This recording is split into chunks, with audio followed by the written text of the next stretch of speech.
Voice of Korea.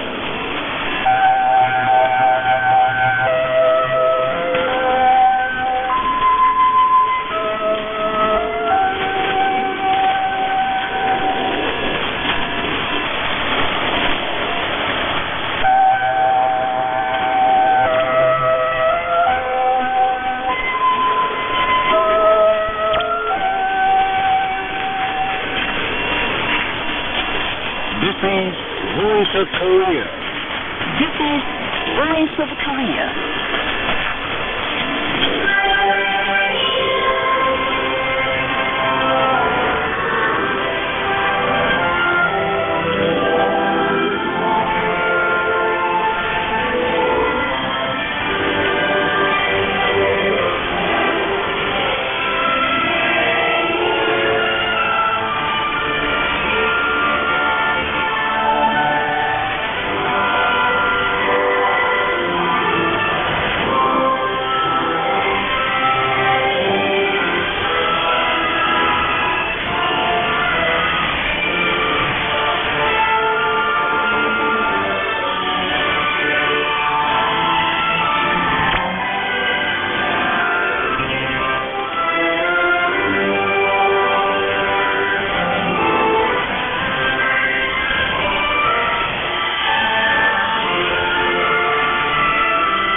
Now we begin the English language transmission from Pyongyang, the capital of the Democratic People's Republic of Korea. 연합투수는 믹스 8월 성악 제너럴 김일성.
Emil Carlos, South General Kim.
First Secretary of the Workers' Party of Korea, First Chairman of the National Defense Commission of the DPRK, and Supreme Commander of the Korean People's Army, inspects the Rio Island Defense Detachment, which is defending the front coast of the East Coast. He was accompanied by Hwang Byung-so and other senior officials of the party and army. Warmly pressing the hands of the commanding officers, he praised them, saying he's really pleased to see the island thick with trees, and the defense detachment has thoroughly implemented the instructions of the great Kim Jong-il on planting many trees. Walking along in the easily-paved barrack precinct, he said with pleasure that he thinks the entering a rest home. Looking at the well-grown apricot, persimmon, and different other kinds of fruit trees, he expressed with great satisfaction that the island was wonderfully turned into thick woods and orchards as intended by the Central Committee of the Workers' Party of Korea. Kim Jong-un looked round the markers of field guidance of the fearlessly great men of Mao Zedong, Kim Il-sung, and Kim Jong-il, the room of education for revolutionary values, and the room dedicated to the history of the defense detachment. He said, under the wise leadership of the great Kim Il-sung and Kim Jong-il, the defense detachment will grow stronger into invincible combat detachment that can resolutely smash any sudden invasion of the enemy. He noticed that the defense detachment should strengthen education through the immortal exploits performed by Kim Il-sung and Kim Jong-il in the leadership of the army, so that the soldiers can carry out military duty better with the pride of defending the combat positions closely associated with them, though they serve on the island far from the land. Kim Jong-un further reports on the performance of combat tasks of the defense detachment. He said the commanding officers and soldiers of the detachment should always think of a decisive battle with the enemy, though without scant report, and clearly indicated issues arising in the completion of the combat preparations of the Rio Island Defense Detachment. He said the New Island Defense Detachment is a forward base at the gateway to the East Sea, in the yard of the Central Committee of the Workers' Party of Korea. And the soldiers of the island post are the sentries at the gate, standing in the van of national defense. He noted that the important combat tasks of the New Island Defense Detachment are to fully turn the island into an impregnable fortress and unsinkable battleship, lest the enemy should set foot of aggression on the socialist fatherland. He instructed that 4-point education practice, education in faith, class education, education in patriotism, and moral education should be conducted among service personnel in a fresh manner so that they can think of battlefield awake or asleep and spend days and nights with training and make training part of their life and inveterate habit. Kim Jong-un went round the policeman's hall to learn about political and ideological education among soldiers. He praised that the policeman's hall has been built well and the visual aids made in a diverse and peculiar way in line with the mentality of soldiers, and he felt as if he was visiting a historic products exhibition and a museum.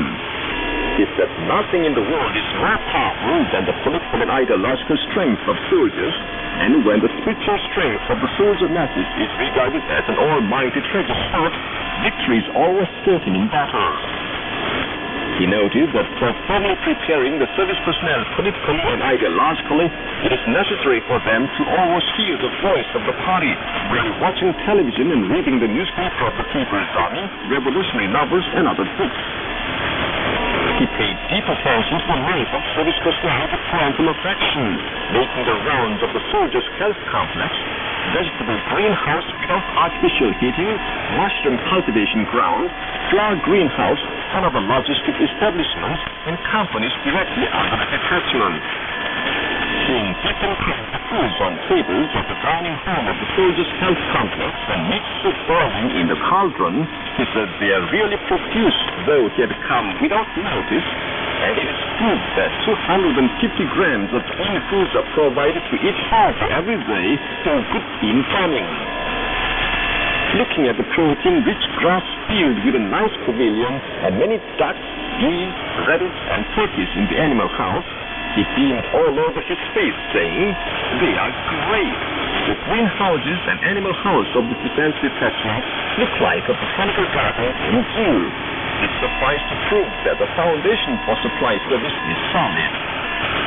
He expressed satisfaction time and again, saying that the New Island Defense Detachment is an unsinkable battleship in view of combat preparations and a perfect smart island worthy of pride in view of soldiers' life.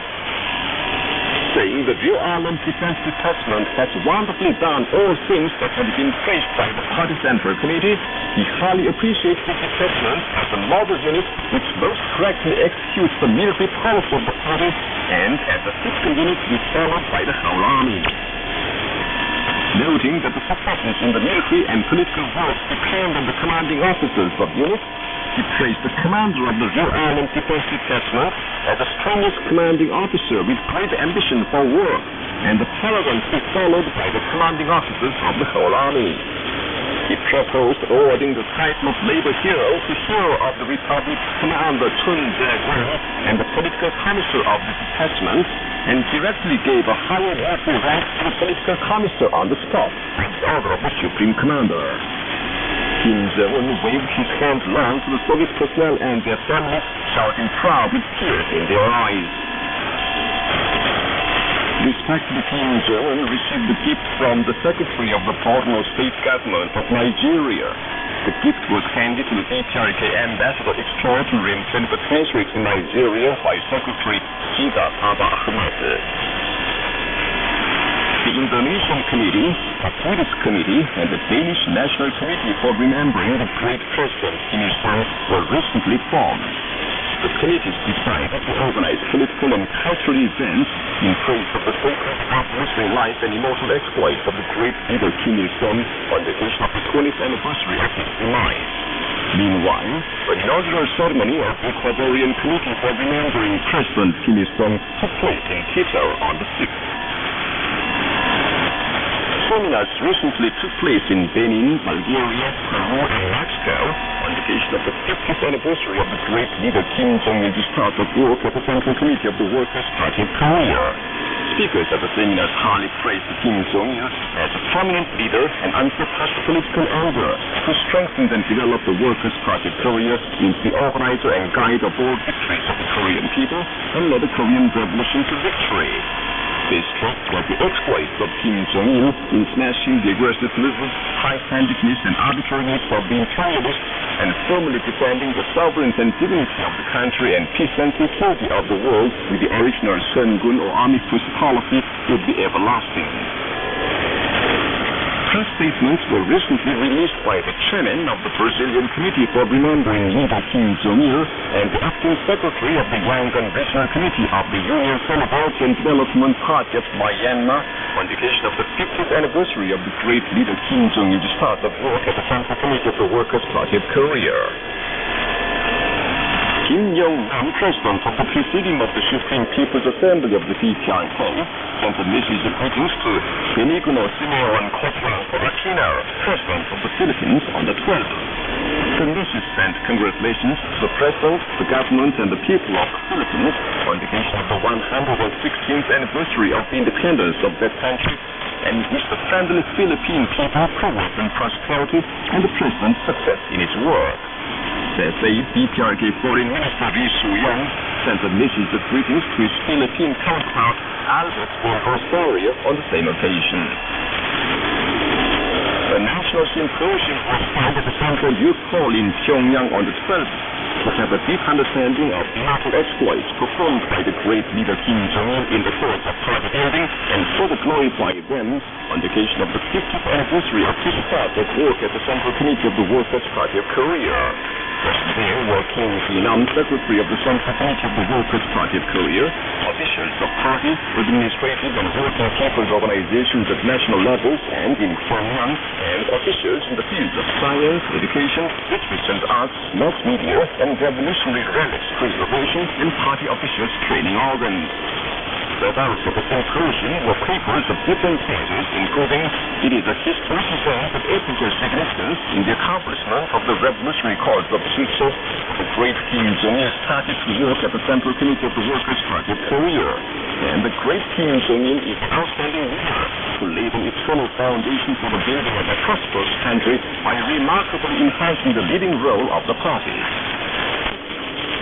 Workers and trade unionists held a meeting at the Central Hall of Workers in Pyongyang on Thursday on the occasion of the semi-centenary of the great leader Kim Jong-il's start of work at the Central Committee of the Workers' Party of Korea. Present there were officials concerned, officials of the General Federation of Trade Unions of Korea, workers and trade unionists.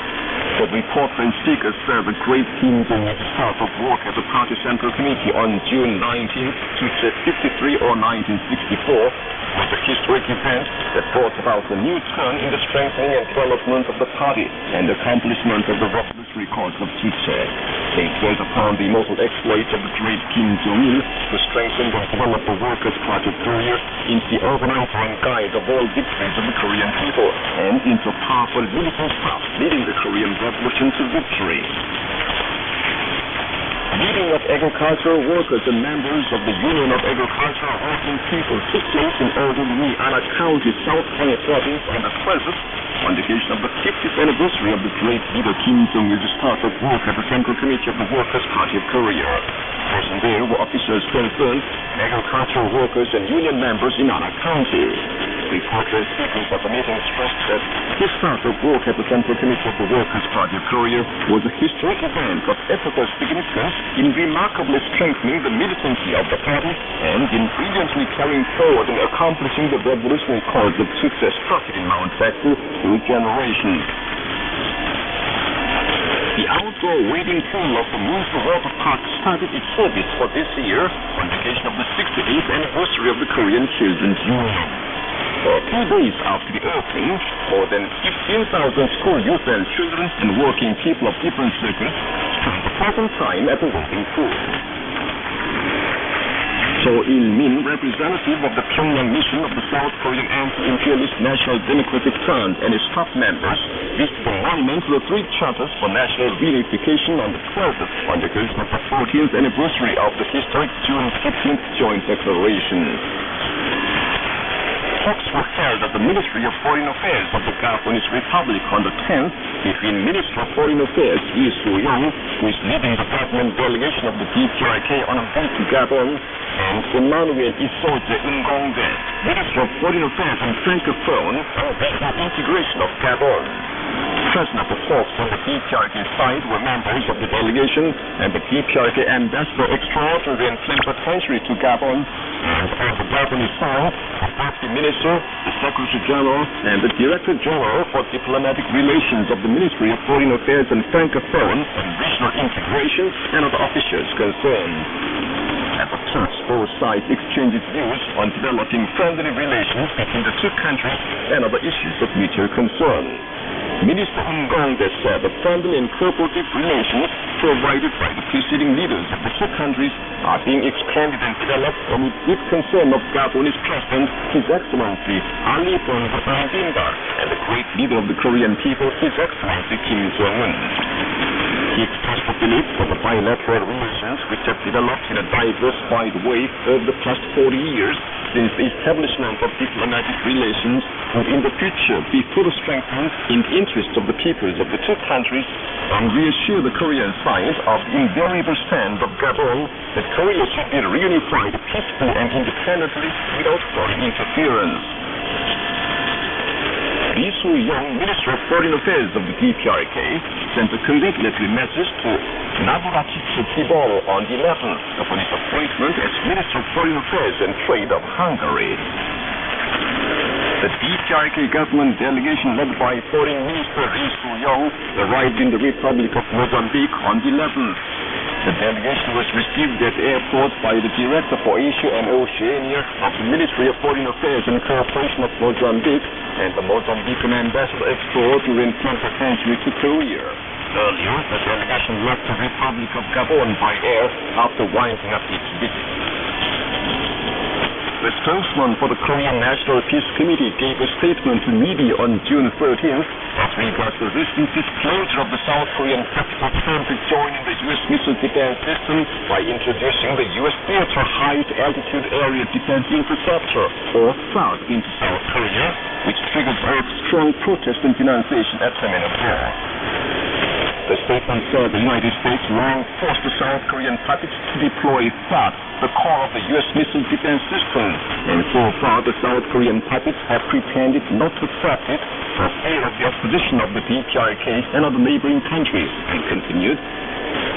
The deployment of THAAD in South Korea and the joining of the South Korean puppets in the U.S. missile defense system are dangerous military provocations aimed at a preemptive nuclear attack on the DPRK and unpardonable vicious criminal acts to impose nuclear disaster on the Korean Peninsula and Northeast Asia.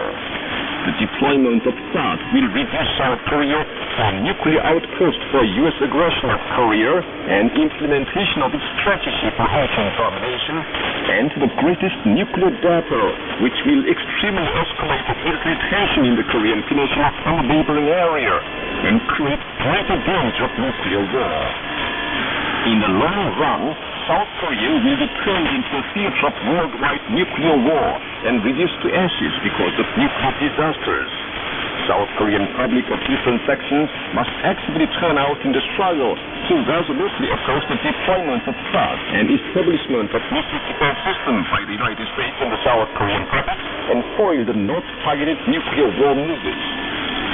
The countries concerned and the world peace-loving people must not allow the United States and the South Korean puppets to establish the dangerous missile defense system and voice stronger denunciation.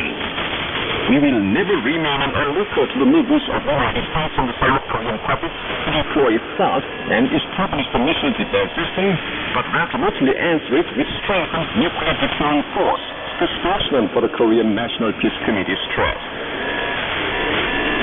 The Confederation of Trade Unions, the Government Employees Union, and the Joint Action to Regain the Status of the Human Rights Committee of South Korea held a press conference on the 9th and denounced the puppet police for their violent suppression of the anti-government struggle of the people from all walks of life, according to the South Korean newspaper Labor and World. Speakers said the police get more undisguised in their violence against those cherishing the memory of the victims of the ferry Seoul disaster, and opened for public the information on the police rowdyism to be submitted to the Human Rights Committee. The organization submitted to the Human Rights Committee a report on the police violence, dealing with information on the police atrocities, the points in question, and the articles of the law and the petitions with demands. According to the internet newspaper of Koreans in the United States, Means of Thousand, most Western Korean women staged protest actions in front of the South Korean Consulate General in Los Angeles on the 6th, demanding clarification of the truth of the ferry Seoul disaster and punishment of those responsible. After cherishing the memory of the victims, they staged a demonstration which was followed by a rally. Speakers at the rally said the sinking of the ferry Seoul is not a mere accident, but man-made disaster caused by irregularities and corruption prevailing over South Korean society.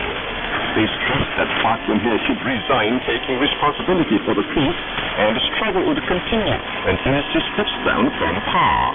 After the rally, they watched motion pictures of the disaster. The Chinese Global Times on the 5th held an article contributed by its correspondent in the DPRK under the title, Korea Builds a Socialist Paradise. The article said the Gwasan food farm under the 12th Pass in Gangwon province of Korea has been changed into a socialist paradise thanks to the plan and leadership of the great Kim Jong-il and respected Marshal Kim Jong-un. It added that now the Sea of Apples on the 12th Pass, called one of the 13 beautiful things in the Seoul era, draws great attention in Korea. The newspaper prints a full view photograph of the village of the Gwasan fruit farm. And that's the end of the news, read by Chen Sung-nam. This is Voice of Korea.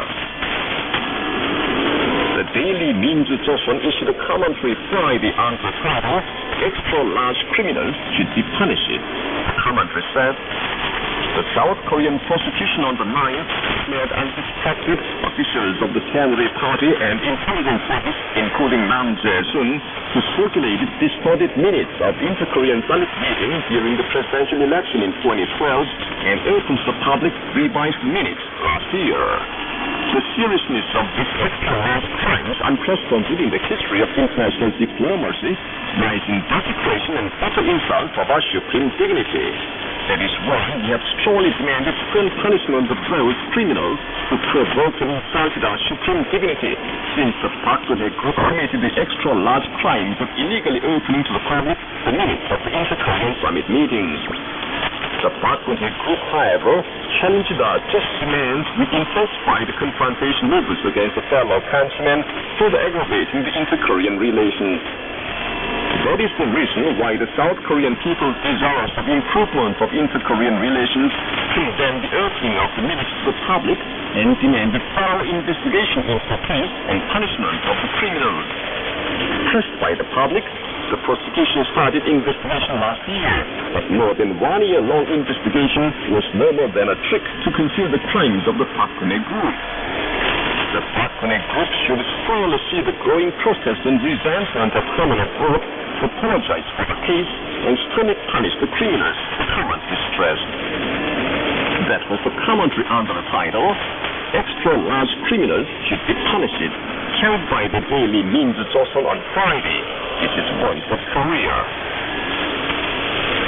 Please enjoy your female soul in Bangtan. I cannot live without him.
곳은 고운돌 그 품에서 멀방 피네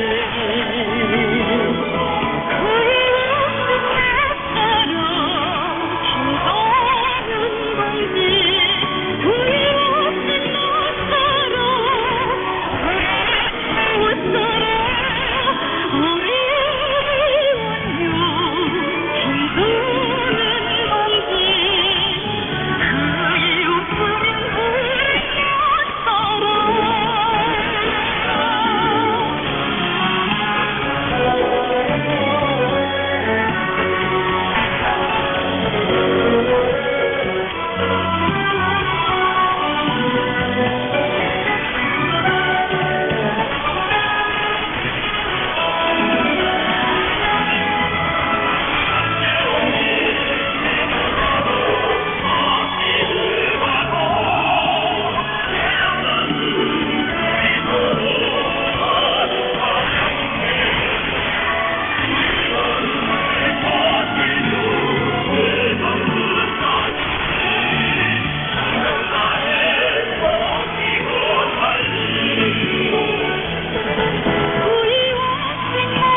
Please enjoy your small orchestral music affirmation.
voice is heard in one family, but voiceover party rings across the country. We cannot forget, even in our dreams, the voiceover party, so we will follow it.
Innovative light music, passport in Europe the world has started.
This time, also sang the song We're the Happiest in the World, created in 2030 or 1961.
gun homicides, malignant tests of the United States.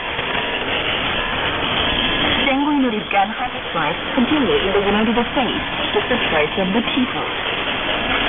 A 22-year-old student killed 6 persons and was shot in Santa Barbara of California in March on May the 26th. He killed 3 persons with a knife in his hand and went outdoors and shot 2 women dead and murdered a man. Later, the murderer occur an indiscriminate shot passers-by, wounding the police and shooting death in the car. Before committing the crime, he was said to have downloaded a motion picture on the internet, expressing indignation at women who did not show interest in church and that intended to revolt. Such a reported resolution resulted in the sanguinary tragedy. As a result, control of firearms is a discussion game in the United States. As a matter of fact, the control of firearms was a subject of discussion for a long time. Whenever gun homicides happened, many Americans strongly demanded the government control firearms by law. The prevalence of firearms, the source of gun homicides, must be removed too. Sanguinary gun homicide at the Sandy Hook primary school in December 23rd, the control of firearms was under heated discussion in the American society. This time, U.S. President Obama, under the public pressure, presented more than 10 proposals on controlling firearms, but it ended in discussion without any result. While the control of firearms was under uneven discussion in the American political society, no Americans believed that they should arm themselves with firearms to protect themselves from increasingly violent crime. Eventually, the controls of firearms were more rampant because those who had not been interested in the possession of firearms got armed. It is needless to say that it increased gun homicides. According to a report of the Tennessee Village, a firearms control movement organization, 72 shooting incidents happened in schools of different echelons for 17 months after gun homicides at the Sandy Hook primary school. It is not difficult to guess how many gun homicides took place in the whole of the American society and how many died as victims of such crimes. The problem is where the control of firearms is just under discussion in the United States, though the gun homicides are prevalent and the people's demand for control of firearms is growing. The United States has many big and small firearms protection organizations, including the American Firearms Society. Those organizations getting fabulous profits from armed deals desperately prevent the control of firearms, manipulating the politicians with the stress of money. Not a few politicians speak for the firearms protection organizations and lead the prevention of control of firearms. The gun homicides are a malignant task of the United States, which assigns itself a model of human rights. So far, giving reports on accounts under the title Gun Homicide, Malignant Task of the United States. This is Voice of Korea. Dear listeners, with this we conclude the English language service from Voice of Korea from the Democratic People's Republic of Korea. Voice of Korea presents its English language service for Southeast Asia between 5 and 6 hours UTC on 13,650 kHz and 15,105 kHz, and between 10 and 11 hours UTC on 11,735 kHz and 13,650 kHz. For Middle East and North Africa between 16 and 17 hours UTC on 9,890 kHz and 11,645 kHz, and between 19 and 20 hours UTC on 9,875 kHz and 11,635 kHz. For South Africa between 19 and 20 hours UTC on 7,210 kHz and 11,910 kHz. And for Central and South Americas, between 4 and 5 hours UTC on 11,735 kHz, 13,760 kHz, and 15,180 kHz, and between 10 and 11 hours UTC on 11,710 kHz and 15,180 kHz. Goodbye, this is Pyongyang.